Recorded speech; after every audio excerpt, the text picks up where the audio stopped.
కార్తీక దీపం 2 సీరియల్ ఈరోజు జూలై 28వ తేదీ ఎపిసోడ్లో వరుస ట్విస్టులు చోటు చేసుకున్నాయి. జ్యోత్స్న పెళ్లి విషయం అనుకోని మలుపు తిరిగింది. శివనారాయణ ఇంటికి అకస్మాత్తుగా పెళ్లి వాళ్ళు రావడంతో కుటుంబ సభ్యులంతా ఆశ్చర్యపోతారు. ఈ సంబంధాన్ని ఎవరు పంపించారనే ప్రశ్న అందరినీ ఆలోచనలో పడేస్తుంది. మొదట కార్తీక్ దీపలే ఈ సంబంధాన్ని చూసి పంపించుంటారని దశరథ్ ఇంట్లో వాళ్లకు చెప్తాడు. అందుకే పెళ్లి చూపులకు ఇంట్లో అంతా ఏర్పాట్లు చేస్తారు. పెద్ద అయిన కార్తీక్ దీపలకు కాల్ చేసి వెంటనే ఇంటికి రమ్మని చెప్తాడు.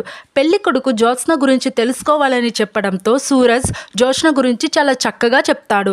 అందం, చదువు, సంస్కారం, మంచితనం, పెద్దల పట్ల గౌరవం అన్నీ జ్యోత్స్నలో ఉన్నాయి అని చెప్పి అందరినీ ఆకట్టుకుంటాడు. చివర్లో సరదాగా జ్యోత్స్నకు వంట చేయడం ఒక్కటే రాదు అని చెప్పి అక్కడ వాతావరణాన్ని సరదాగా మార్చేస్తాడు. అయితే ఆ ఆనందం ఎక్కువసేపు నిలవదు. కార్తీక్ దీపలు ఇంటికి రావడంతో ఆ సంబంధం మాలిని దక్షిణామూర్తి తీసుకొచ్చారనే విషయం అందరికీ తెలిసిపోతుంది. మాలిని దక్షిణామూర్తి రావడంతో ఇంట్లో అందరూ షాక్ అయి మీకు ఇక్కడికి రావాల్సిన అవసరం ఏంటి అని ప్రశ్నిస్తారు. దాంతో మాలిని ఈ సంబంధాన్ని నేనే తీసుకొచ్చాను అని దశరథ్ కుటుంబానికి షాక్ ఇస్తుంది. మా కుటుంబ విషయాల్లో జోక్యం చేసుకునే హక్కు నీకు లేదని దశరథ్ మాలిని మీద అరుస్తాడు. మాలిని మాత్రం ఏమాత్రం వెనక్కి తగ్గదు.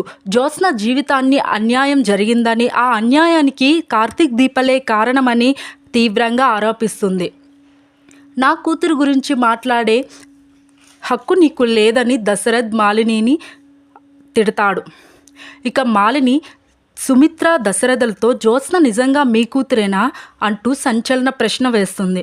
జ్యోత్స్న నిజంగా మీ కూతురే అయితే ఇలా ప్రవర్తించరు. తను నిజంగా మీ కూతురేనా లేదంటే ఎవరైనా ఇస్తే పెంచుకున్నారా అని ఒక్క మాటతో ఇంట్లో వాళ్ళందరూ బిత్తరపోయేలా చేస్తుంది మాలిని. ఇక దీపని కూడా నానా మాటలు అంటుంది. దీప అనాథ అని చెప్పి అంటుంది.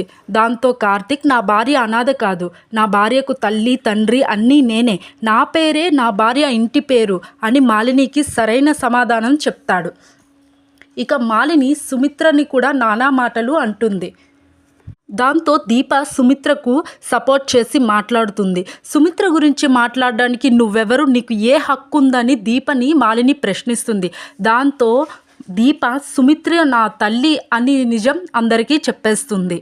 దీంతో ఇవాల్టి ఎపిసోడ్ పూర్తవుతుంది. ఒక పెళ్లి సంబంధంతో మొదలైన ఈ కథ చివరికి పాత బంధాలు, దాచిన బాధలు, షాకింగ్ ఆరోపణల వరకు వెళ్ళింది. మాలిని మాటల వెనుక అసలు నిజం ఏమిటి? మాలిని మనసులో ఏముంది? జ్యోత్స్న జీవితాన్ని మార్చేసే నిజం బయటపడుతుందా? కుటుంబంలో దాగి ఉన్న రహస్యాలు బయటపడతాయా? ఇలాంటి మరిన్ని ఆసక్తికరమైన విషయాలు తెలుసుకోవాలి అనుకుంటే మా ఛానల్ని ఇప్పుడే సబ్స్క్రైబ్ చేసుకోండి.